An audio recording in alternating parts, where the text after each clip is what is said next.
the qualities that he's shown in every job that he's done in politics across 5 government departments.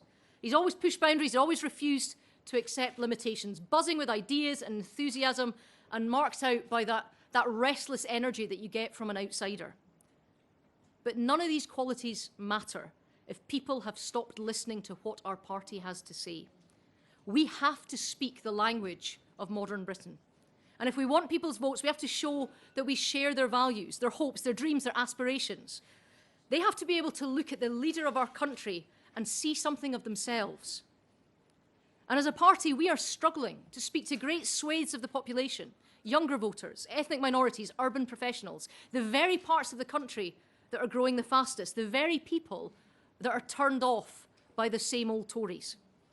And if the Conservatives are going to keep Jeremy Corbyn out of Downing Street and keep the union together, we must build an electoral coalition. We must reconnect with those people who've stopped listening to us, and we've got to reach a new audience too. And we need someone who speaks to their concerns, not because he's read a brief or gone on a visit, but because he's lived them.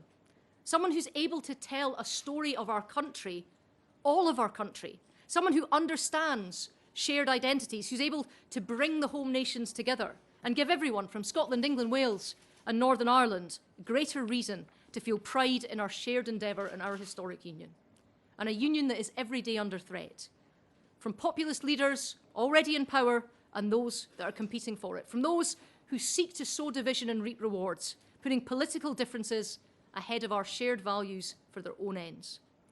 And I've seen the consequences of that short-term thinking in Scotland, where nationalism replaces patriotism, and it's ugly, it's divisive, and it's dangerous. I love the United Kingdom, and I believe that we all have a shared ownership of it. But it's not fixed in time, and the case must be made and remade for every age, and I believe that Saj is the man to make it. Our party is the Conservative and Unionist Party. It is the party of opportunity, of education, of aspiration, of giving people a leg up and ensuring that they can have a fair go. It's time to show that face to the British people. And as a party, we've always been well served by a Prime Minister who was raised above the shop. Ladies and gentlemen, Sajid Javid.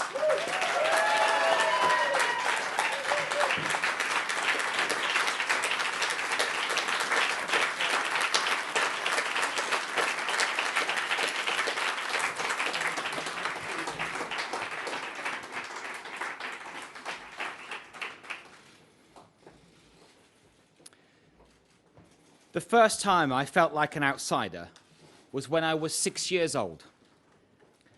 My cousin told me that we needed to change our walking route to her school so that we could avoid the bad kids, the ones that supported the National Front. That was the first time, but it wasn't the last time. When I was at secondary school, the other kids told me about their summer holidays. I'd only ever go to Rochdale on holiday. So I pretended to go abroad like them, and they couldn't tell if this was a tan or not. When I wanted to do O and A levels that I needed, although I had a couple of inspiring teachers, I was told that kids like me should know their limits and they should stay in their lane. When I was told that I could be the first in my family to go to university, and I went, I knew hardly any other students like me that were from state school. When I was a new graduate seeking my first job in the city, I met old school bankers with their old school ties. Men who told me that my face didn't fit, and that where I came from was far less important than where I could take them.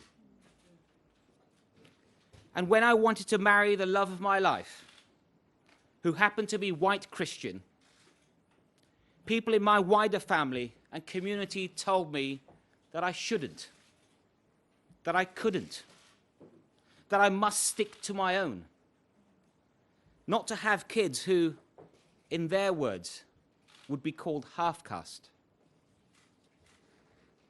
And when, after 20 years in business, where I was the go-to guy for managing multi-billion-dollar international deals, when I wanted to give something back to my country, and I looked at the only party that I had ever supported,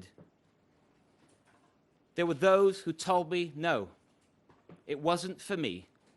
They even suggested that I should join the Labour Party because that's what they felt. They did. They did. Because they said that's what immigrants and their children should do. But you know what? I refuse to be labelled, to be put into a box, to be the person that people said that I should be. So when I got racially abused at school by the toughest guy in school, well, rightly or wrongly, I punched him. And when I was told I couldn't go to a better school because the council wouldn't pay for my bus fare, I got on my bike and I went anyway. And you know what? When Labour tried to kibosh this launch of my leadership campaign, because the leadership campaign they fear the most.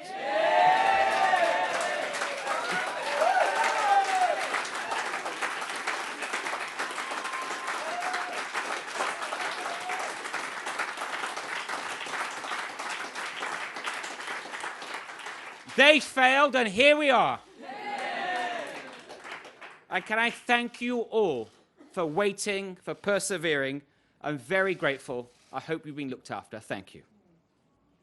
And you know, after university, I did get married to Laura, and we now have 4 amazing kids.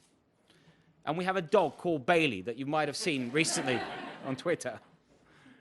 And my kids aren't half-caste. They're not half anything. They don't even know the meaning of that word. They're full British, and they are playing their role in modern Britain.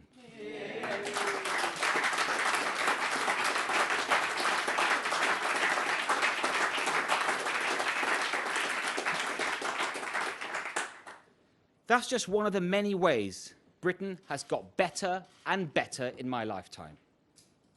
And these are just some of the barriers that I've broken through in my life. So I'm used to people telling me what I can't do. I've always been more interested in what I can do, because I know what I can do. And I'm optimistic and determined that what we can do together as a party to break through the barriers that people say can't be broken, to heal the divisions people say can't be healed, and to make post-Brexit Britain the success that many naysayers say it never will be. That is why I have put myself forward to be the next leader of the Conservative and Unionist Party and the next Prime Minister of our country.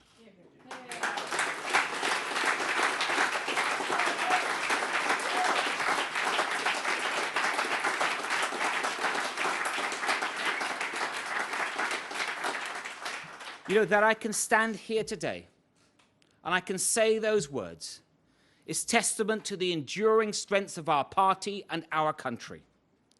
And it's thanks to those strengths that I believe that I am uniquely qualified to lead our party and our country through the challenges that lie ahead. I've got a credible, honest plan for delivering Brexit so that we can leave by the end of October this year. And I've got the background, the ideas, and the positive vision for the future that will help bring this country together and keep Jeremy Corbyn far away from 10 Downing Street.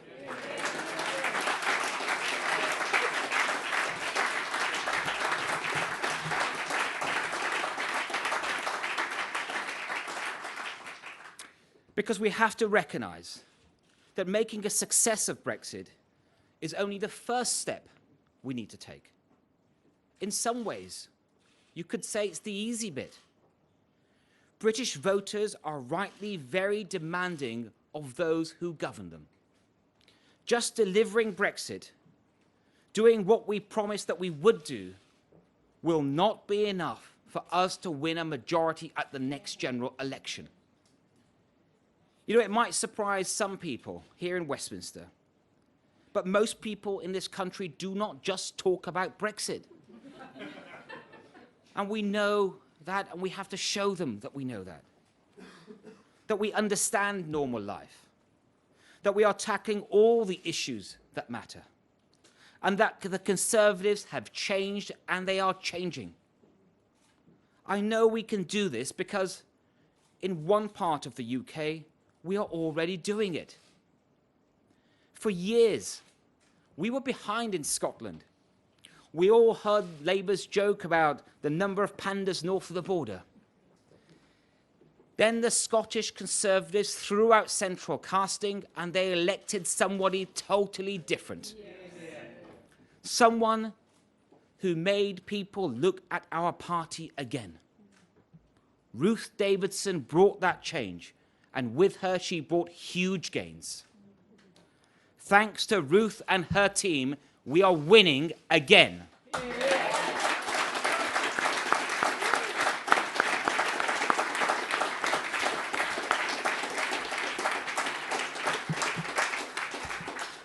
In fact, without them, this would be a contest for the leader of the opposition, not Prime Minister.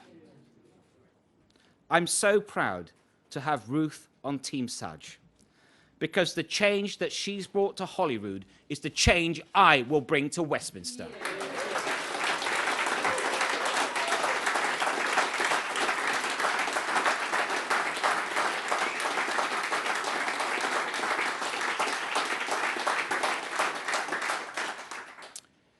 Now, we've heard the pitch from the rest of the candidates. I've listened to them all. I respect them all. I would be happy to work with them all. And I really want to see Mark Harper referee that fight between the lion and the bear.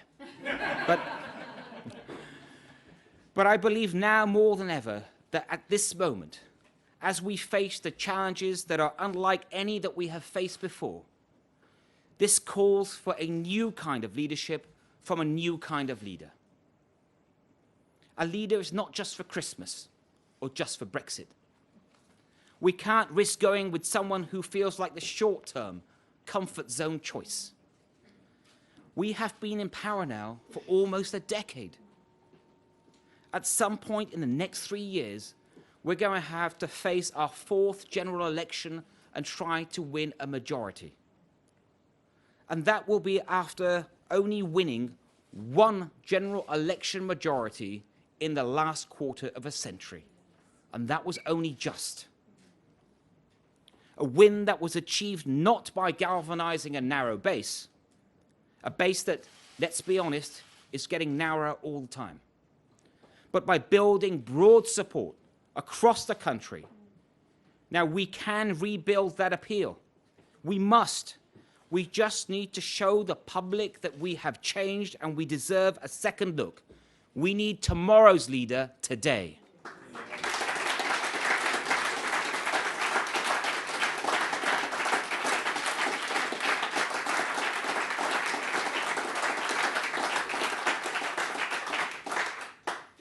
Not the same old insiders with the same old school ties, but a new generation with a new agenda. And that means understanding that we cannot call ourselves a one-nation party if there are whole swathes of this country that don't think that we share their values and their needs. Whether that's millennials, especially young women, people who care about climate change above all else, people who feel locked out of the housing market, people from minority backgrounds, all the disaffected working class voters who don't think that anyone really knows how they feel. A lot of that is about having the right language, the right motivations, making people feel included and welcomed, not excluded and ignored. I know what that feels like. And from the tragedy of Grenfell, to the crisis of rough sleeping, to the scandal of Windrush, my experience has humbled me greatly. I've also watched with real concern as increasingly profound divisions emerge in our society and our country. Not just between Remain and Leave, but between regions and communities, rich and poor, rural and urban, young and old, black and white. The temptation for some, and we've seen this around the world, will be to double down on those divisions. I reject that path. We are at a crossroads, and we must stop our country going down the wrong direction.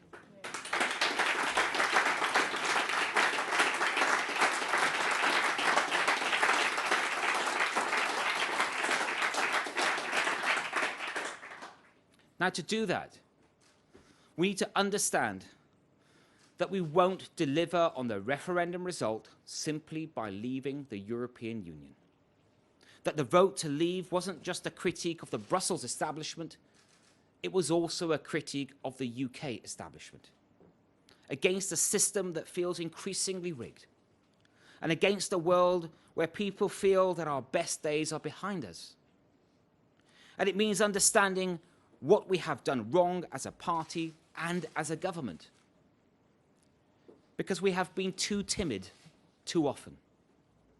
Somewhere along the way, we've lost our competence and we've lost our confidence. I don't say this lightly, but as someone who's anxious for us to do much, much more. I passionately want to bring energy and ambition to our party and to our government. You know, I first took an interest in politics when I realized the power of government and the power it had to give people the opportunities they deserve. And that will be the acid test for my policy agenda as Prime Minister. Are we going to keep people in their place, telling them what they should do?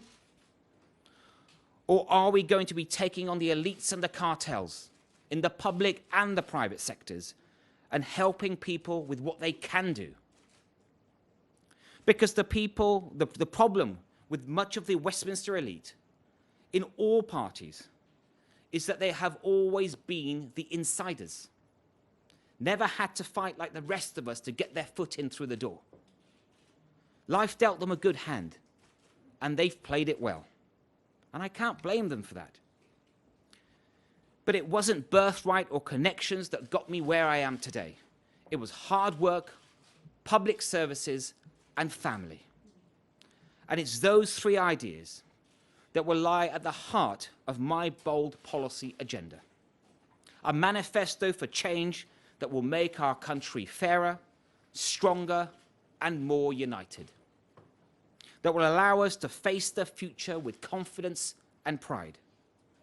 Because I want everyone in this country to know, I want them to feel that if they have a go, they will have every opportunity to succeed.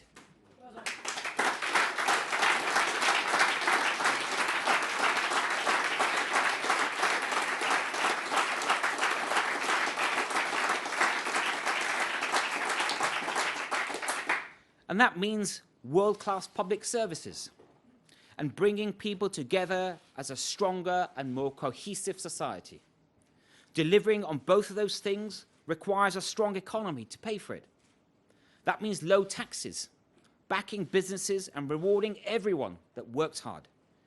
It means fiscal responsibility, keeping debt falling. And it means we need to invest in growth.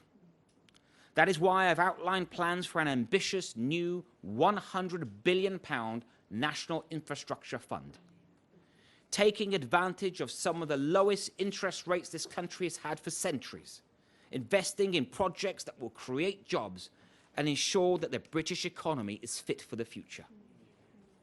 The fund will be based outside London with a core aim of rebalancing our economy, investing in all parts of the UK, because a more balanced economy is the key to a more prosperous and united country. Now, I know that talking about growth can feel a bit removed from ordinary life.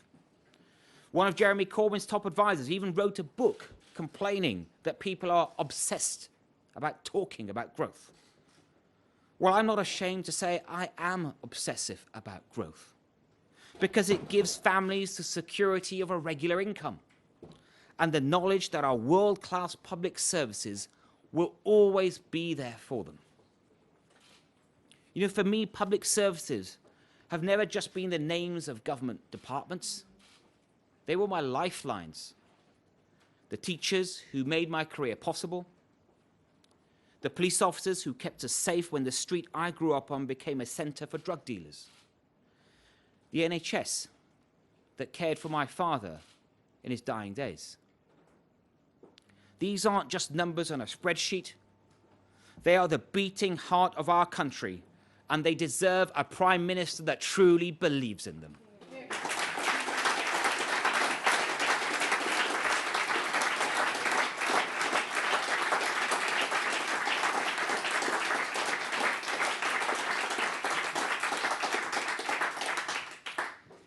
The biggest engine of social progress is a strong education system, which is why I have laid out a long-term investment plan for education, ensuring that every child has the chance to get on in life, starting from well-funded colleges and schools and continuing with lifelong learning, so that our economy changes people that don't, and make sure that no one feels that they are left behind. Of course, none of that would mean anything without law and order on our streets and a health service that is there for you when you need it. And I've been clear, we need to significantly increase resourcing for our police, providing enough for an additional 20,000 officers on the streets. And we will continue to invest in our precious NHS so that it can continue to deliver world-class care, free at the point of use, now and in the future. Our public services are the foundations on which our society is built. But as Conservatives, we also recognise the vital role that is played by families and communities. You see, I was lucky. I am lucky. I have a strong, supportive family around me, where we can rely on each other for support no matter what happens. So we must ensure that government is supporting families in everything that it does. We need to build a stronger national family too, overcoming the sense of have and have-nots and delivering that more balanced economy so that no one feels left behind. And we need to strengthen our family of nations, that is our precious union, something I would never do anything to undermine.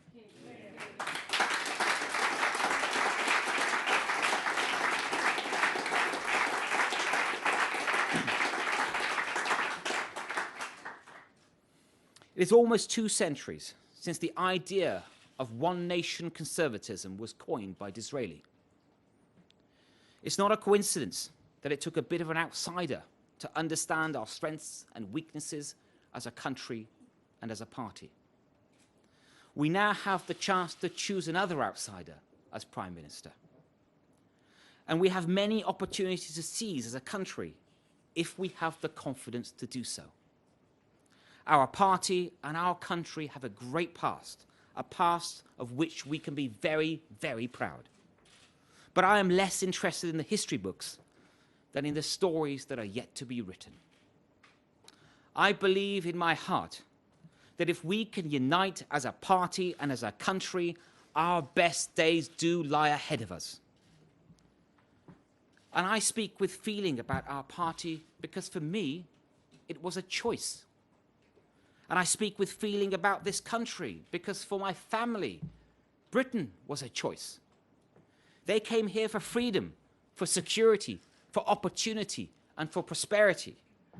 And it's because of these strengths that I've always been an optimist about Britain's future. I feel a responsibility as their son and as a child of this country to help secure for this generation and future generations all that it is that makes Britain a beacon for the world through Brexit and beyond. Thank you very much.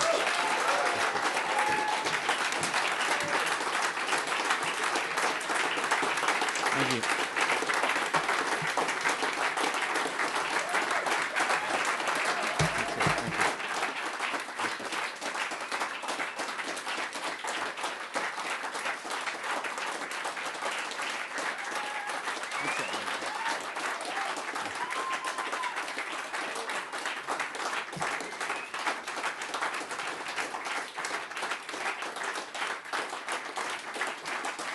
Thank you very much. Thank you. Thank you.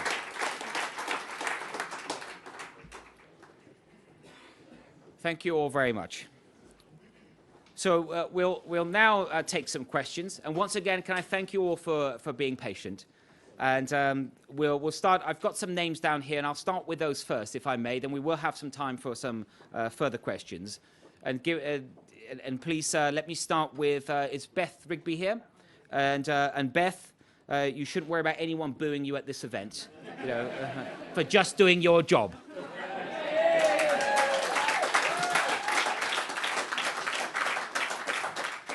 Now, can you go easy on me? Because I've just given you a clap. On the issue of that, when Boris Johnson was asked this morning about his use of offensive language regarding Muslim women, he said he would continue to speak directly. Others might say he speaks divisively. Are you concerned that the Conservative Party is about to turn back into the nasty party? I am concerned about the rise of division in politics. And I was saying a moment ago that it's not just in the UK, I referred to you globally. We're seeing a rise in division.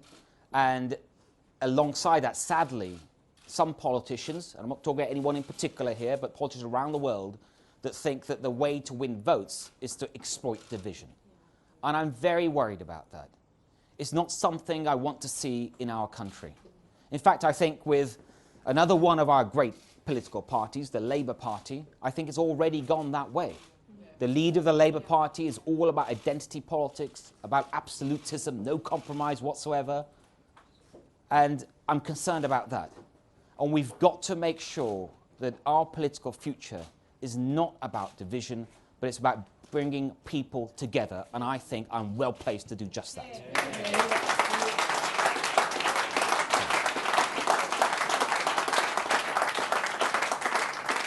Then next I've got Nick Watt. Hey, you don't have to. Some of your supporters are saying that what we witnessed from Boris Johnson today with the jeering of Beth Rigby was sort of Trumpian tactics in the UK. Are you concerned that the US-born Boris Johnson is bringing Trumpian tactics to this country? I think that was a warm-up act for me, Boris's thing earlier today. So I thank him for that. But I think similar to Beth's question, you know, I am concerned about division in politics and whether they are, you know, Trumpian tactics or not. You know, I think that for a healthy democracy, you know, of course you want good, vigorous debate. But I think the best way to do that is to try and bring out the best in people. Try to focus on those things that will unite people and bring them together.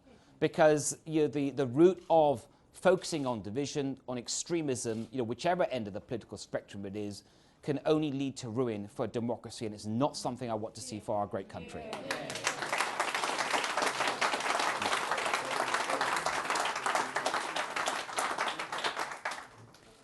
Dan Hewitt, please, from the ITV. Dan Hewitt, ITV News. You said in your speech you want a new kind of leadership, and you are a new kind of leader. What would you say was the biggest difference between you and the front runner in this race, Boris Johnson?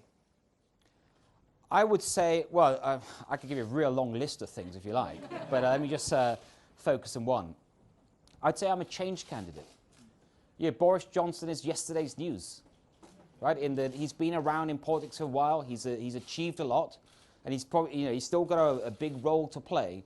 But I think if we are trying to connect with the next generation and move forward as a country, then I think it's time for the next generation with a bold new agenda. And what I can do in terms of the policies, I think being able to articulate those policies is not just about that message, you know, the core message. I think the messenger makes a real difference as well. And what I can do, you know, I am different. I look different. My background is very different. My life experience is very different. And I think that connects with 90% of the population of our country, and it will really make a difference.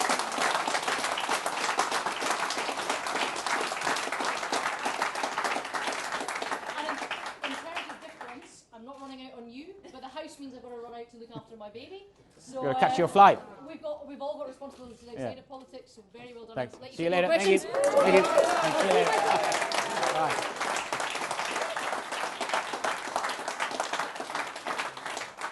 Well, that was nothing I said there, by the way. And Kate, please. Thank you. Kate Devlin from The Times. Do you agree with the current law on a 24 time limit on abortion? And can I ask, if you had the chance again, would you still strip Shamima Begum of her citizenship? On your first question, I think abortion, I think everyone understands, a very sensitive issue. And that's why whenever it's come to Parliament, it's been a free vote, rightly so. And I very much feel at this point it's a settled issue. I don't think there's an urge for anyone to bring it back up in Parliament. But certainly if I was Prime Minister, I would not be pursuing that issue. It's not on my agenda at all. And your second question, I can't talk about any particular case. You obviously talk about a case where someone was deprived of their British citizenship. But I can't get into the details of a particular case. But I will say this, that you as Home Secretary, your number one priority all the time is to do whatever you can to protect the citizens of this country. And sometimes that does involve taking some difficult decisions, but you can't shy away from them. You can't wish that they weren't there. And when you get advice from intelligence agencies, from counter-terrorism policing, from security specialists in the Home Office, from legal advisors, I think that the country would expect a responsible Home Secretary to follow that advice. Yeah.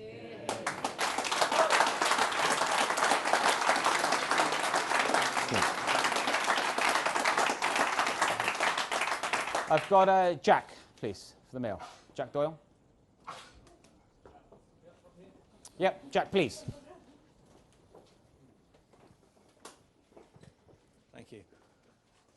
Mr. Javid, you voted Remain in the referendum. How are you going to convince the Tory membership that you believe in Brexit? Well, I'd say a couple of things, Jack. First of all, even when that vote was taking place, I said very clearly that I'm not worried about a leave vote. I would embrace the opportunities that would create for the country.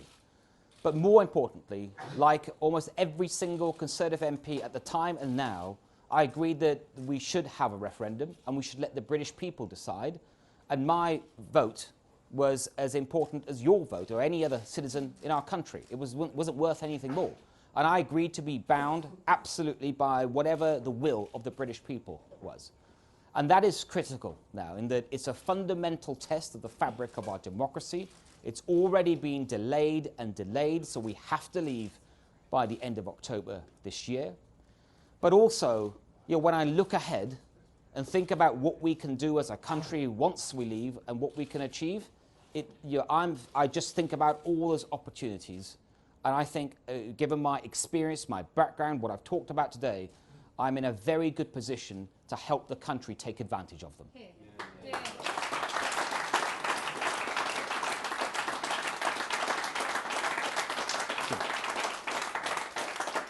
We've got Matt, please, from The Sun.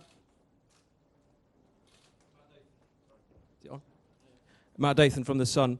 You said in your speech that your own government has lost competence. Where exactly have they lost competence? And having served as Home Secretary, would you be happy as Prime Minister to appoint a MP who has taken Class A drugs?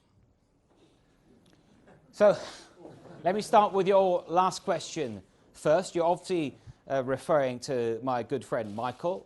Michael is a good friend, he's a good man, and he's big enough to defend himself, which he has done. And in terms of your first question about competence or incompetence, top of the list is not delivering Brexit. It's been 3 years. We haven't delivered Brexit. We said we would, and we haven't, and the people think we're incompetent, so we need to get on with it.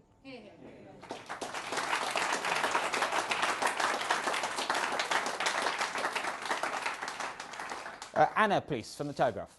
Anna Mahone from The Telegraph. Please. Do you think Brussels will respond to you better than Boris Johnson, and if so, why? Look, I don't want to, the number of candidates here, they're all good people. and I think they will all absolutely try their very best. So, but I will speak about myself, and I think that what matters here is, first of all, I think it will help to reset the relationship, to have different people negotiating. I think they will be on the Brussels side as well, following the changes that are being made at the Commission. And I also detect, and I think it's been reported in places, that even in Brussels, there's a sort of sense that they might have to be a bit more flexible to move forward, because they can sort of sense that in our Parliament that there's going to be a need to do something different. And for me, that would be revisiting some of the changes on the backstop. But then when I also look at my own experience of doing deals, big international deals, in the 20-year career I had before I came into politics, I started at the bottom of the finance industry, I finished towards the top. And that was because I built a reputation of doing many multi-billion-dollar deals, including some of the largest sort of financing and bond transactions the world has ever seen. And they weren't easy. They weren't straightforward. They were all involving negotiation. They were involving competition with lots of other companies to win the deals. So whilst I think everyone understands no one's got perfect experience to deliver Brexit because no one's done anything like it before, I think with that experience that I've got outside government and the experience I've got in government, a track record of delivery, of working in 5 government departments, having run 4 of them, I think I'm in a very good position to get a good Brexit deal for the United Kingdom.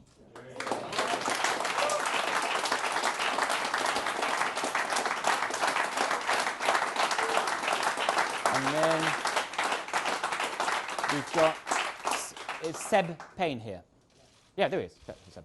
Sebastian Payne from the FT. Your campaign had a bit of a slow start, some people say, compared to your rivals. Do you think you've started to pick up momentum a bit too late to convince enough MPs for Thursday? And second of all, do you think the Conservative Party has a problem with Islamophobia? And if so, what would you do about it? Yeah, well, I'm very happy with the way the campaign's going. We have been picking up a lot of support, and the real test, the real proper test will be tomorrow, so we shall see. The one thing I am concerned about is I think my dog Bailey has become more of an interest to people than me as the candidate myself. And certainly my children think that Bailey should be given a fair chance at it too. But, sorry, and your second part of your question was? I was saying, do you think the Conservative Party has a problem with Islamophobia? I think that, first of all, let me start more widely and then come to the Conservative Party. I think there is a real problem with growing anti-Muslim hate crime. And that is something that both for me as Home Secretary and in my previous role as Community Secretary, now working today now with the current Community Secretary, is something we take very seriously as government throughout society. And we have an anti-Muslim hate crime working group. We work with across with many people across society trying to think about what more we can do. And then I think that in political parties and your social organisations, including political parties, in some of them there is a particular issue.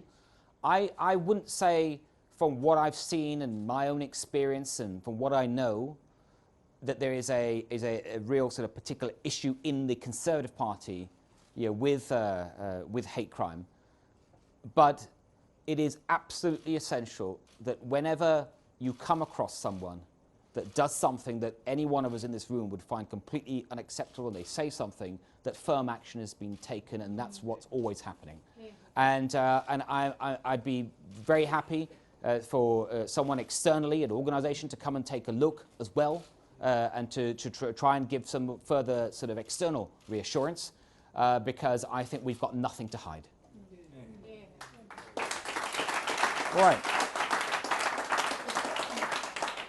Well, I've gone through the list I had. I'm very happy to take a few more questions. I'll just take one there. Just be very patient. Thank you.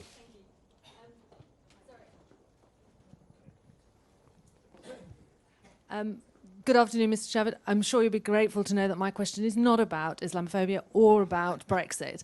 My question is, if you became... Sorry? Oh, sorry. My name's Olivia Cooper, and I'm head of Family Office and Private Wealth for Mebian Co. Solicitors. But my question today is about What would you do if you became leader of the Conservative Party and obviously then Prime Minister?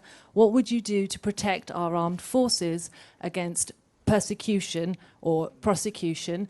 Currently, it's going on at the moment with Soldier F for our armed forces that served in Northern Ireland and also in other conflicts. So the Phil Shiner, for example, scandal created huge hardship among our armed forces. And what would you actually do to protect against that coming again? And what would you do to help Soldier F now? Yeah, thank you. Look, I'm incredibly proud of our armed forces, all the men and women that work in them today and have worked in them. And I'm very concerned and have been for a long time about what I would sort of describe as sort of, say, vexatious claims, legal claims, and other types of claims for historic service. Now, I'm not going to pretend that I have the answer, because I think most people understand that this has turned out to be a very sensitive and complex area. But it is something that if I were Prime Minister, I think I would have to change the current situation. I just cannot continue, or we cannot continue with a situation where someone from our armed forces have given their best for this country, worked incredibly hard and done everything that they thought was the right thing to do, and then many years on, sometimes 20, 30, even longer years on, that they are then pursued through the courts non-stop, and they feel it's never going to end. I don't like that. I wouldn't tolerate it, and I would make it a priority for the government, and I would sit down probably with my Attorney General, who that was, and make it their #1 priority in their inbox.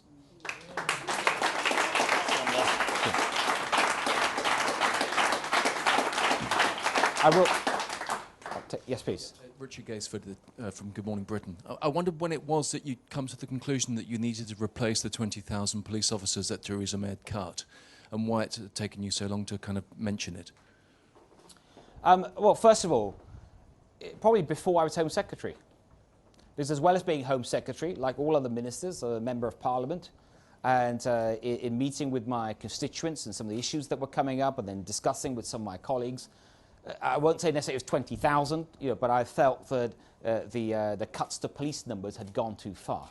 And that's not to say that changes shouldn't have been made back in 2010, but what we've seen since 2010 is also a significant rise in what I would call the more complex crimes, things like cybercrime, historic sexual offences, modern slavery, all very serious offences, but taking a lot more police man-hours. And so that has also made me think we need a big increase, but it was before I was Home Secretary, and obviously whilst I've been Home Secretary, I've been able to think about this a lot more and consider it more. But you haven't been able to say anything about it. No, and that's, and that's turning to the second part of your question, I, as Home Secretary, until this leadership election started, I am rightly, completely bound by collective responsibility, and I should be. I mean, that's how government should work. And so it's not, the reality is it's not exactly what I think alone about policing or other Home Office issues. It is a collective decision by the entire Cabinet, and that's the way it should be. But now we are on a leadership election. I think it's perfectly acceptable and understood that if you want to be the next Prime Minister of this country, you should be very clear about what you would do and not do. Okay. Right, well, thank you all very much for your bet. Thank you so much. Thank you.